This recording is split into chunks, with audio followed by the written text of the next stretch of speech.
and moving quickly to execute the plans we had put in place to respond to every constituency, including and contingency, including the rapid collapse we're seeing now. I'll speak more in a moment about the specific steps we're taking, but I want to remind everyone how we got here and what America's interests are in Afghanistan. We went to Afghanistan almost 20 years ago with clear goals. Get those who attacked us on September 11, 2001, and make sure al-Qaeda could not use Afghanistan as a base from which to attack us again. We did that. We severely degraded al-Qaeda in Afghanistan. We never gave up the hunt for Osama bin Laden, and we got him. That was a decade ago. Our mission in Afghanistan was never supposed to have been nation building. It was never supposed to be creating a unified, centralized democracy. Our only vital national interest in Afghanistan remains today what it has always been: preventing a terrorist attack on America's homeland. I've argued for many years that our mission should be narrowly focused on counterterrorism, not counterinsurgency or nation building. That's why I opposed the surge when it was proposed in 2009 when I was vice president. And that's why, as president, I'm adamant that we focus on the threats we face today in 2021, not yesterday's threats. Today, the terrorist threat has metastasized well beyond Afghanistan. Al-Shabaab in Somalia, al-Qaeda in the Arabian Peninsula, al-Nusra in Syria, ISIS attempting to create a caliphate in Syria and Iraq, and establishing affiliates in multiple countries in Africa and Asia. These threats warrant our attention and our resources. We conduct effective counterterrorism missions against terrorist groups in multiple countries where we don't have permanent military presence. If necessary, we'll do the same in Afghanistan. We've developed counterterrorism over-the-horizon capability that will allow us to keep our eyes firmly fixed on the direct threats to the United States and the region, and act quickly and decisively if needed. When I came into office, I inherited a deal that President Trump negotiated with the Taliban.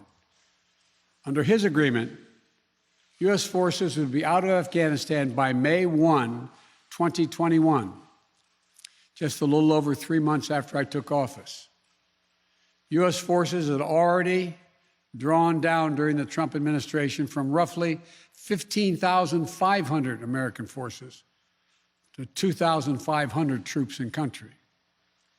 And the Taliban was at its strongest militarily since 2001. The choice I had to make as your president was either to follow through on that agreement or be prepared to go back to fighting the Taliban in the middle of the spring fighting season. There would have been no ceasefire after May 1. There was no agreement protecting our forces after May 1. There was no status quo of stability without American casualties after May 1.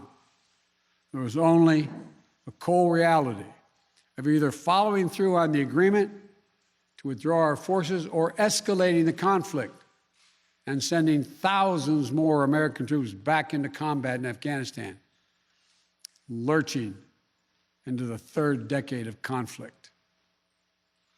I stand squarely behind my decision. After 20 years, I've learned the hard way that there was never a good time to withdraw U.S. forces. That's why we're still there. We were clear-eyed about the risks. We planned for every contingency, but I always promised the American people that I would be straight with you. The truth is, this did unfold more quickly than we had anticipated. So what's happened? Afghanistan political leaders gave up and fled the country. The Afghan military collapsed, sometime without trying to fight. If anything, the developments of the past week reinforced that ending U.S. military involvement in Afghanistan now was the right decision. American troops cannot and should not be fighting in a war and dying in a war that Afghan forces are not willing to fight for themselves. We spent over $1 trillion. We trained and equipped an Afghan military force with some 300,000 strong, incredibly well equipped, a force larger in size than the militaries of many of our NATO allies. We gave them every tool they could need. We paid their salaries, provided for the maintenance of their Air Force, something the Taliban doesn't have. Taliban does not have an Air Force. We provided close air support. We gave them every chance to determine their own future. We could not provide them was the will to fight for that future. There's some very brave and capable Afghan special forces units and soldiers. But if Afghanistan is unable to mount any real resistance to the Taliban now, there is no chance that 1 year, 1 more year, 5 more years, or 20 more years of U.S. military boots on the ground would have made any difference. Here's what I believe to my core. It is wrong to order American troops to step up when Afghanistan's own armed forces would not. If the political leaders of Afghanistan were unable to come together for the good of their people, unable to negotiate for the future of their country when the chips were down, they would never have done so while U.S. troops remained in Afghanistan, bearing the brunt of the fighting for them.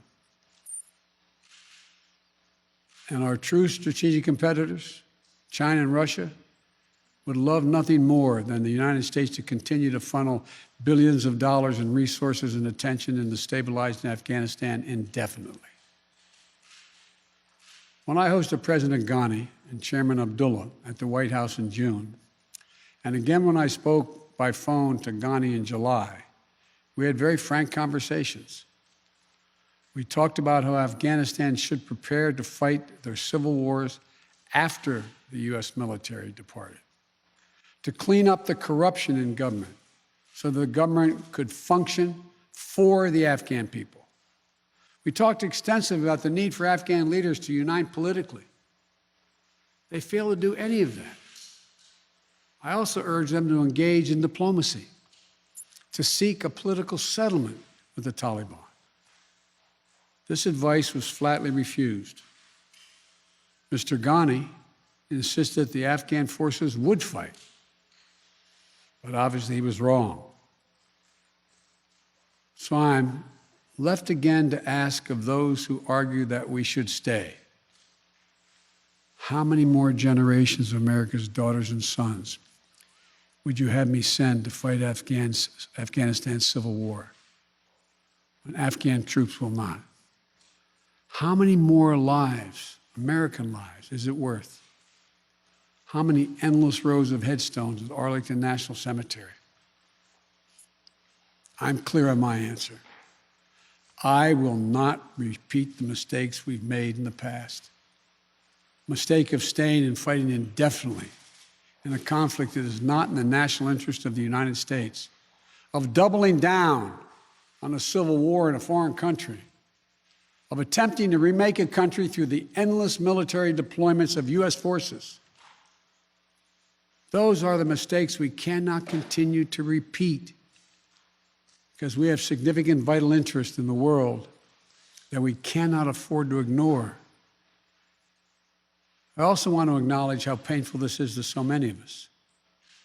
The scenes we're seeing in Afghanistan, they're gut-wrenching, particularly for our veterans, our diplomats, humanitarian workers, for anyone who has spent time on the ground working to support the Afghan people, for those who have lost loved ones in Afghanistan, and for Americans who have fought and served in the country, serve our country in Afghanistan. This is deeply, deeply personal. It is for me as well. I've worked on these issues as long as anyone. I've been throughout Afghanistan during this war, while the war was going on, from Kabul to Kandahar to the Kunar Valley. I've traveled there on 4 different occasions. I met with the people. I've spoken to the leaders. I spent time with our troops. And I came to understand firsthand what was and was not possible in Afghanistan. So now we're focused on what is possible. We will continue to support the Afghan people. We will lead with our diplomacy, our international influence, and our humanitarian aid. We'll continue to push for regional diplomacy and engagement to prevent violence and instability. We'll continue to speak out for the basic rights of the Afghan people, of women and girls, just as we speak out all over the world. I've been clear, the human rights must be the center of our foreign policy, not the periphery. But the way to do it is not through endless military deployments. It's with our diplomacy, our economic tools, and rallying the world to join us. Now, let me lay out the current mission in Afghanistan. I was asked to authorize, and I did, 6,000 U.S. troops to deploy to Afghanistan for the purpose of assisting in the departure of U.S. and allied civilian personnel from Afghanistan, and to evacuate our Afghan allies and vulnerable Afghans to safety outside of Afghanistan.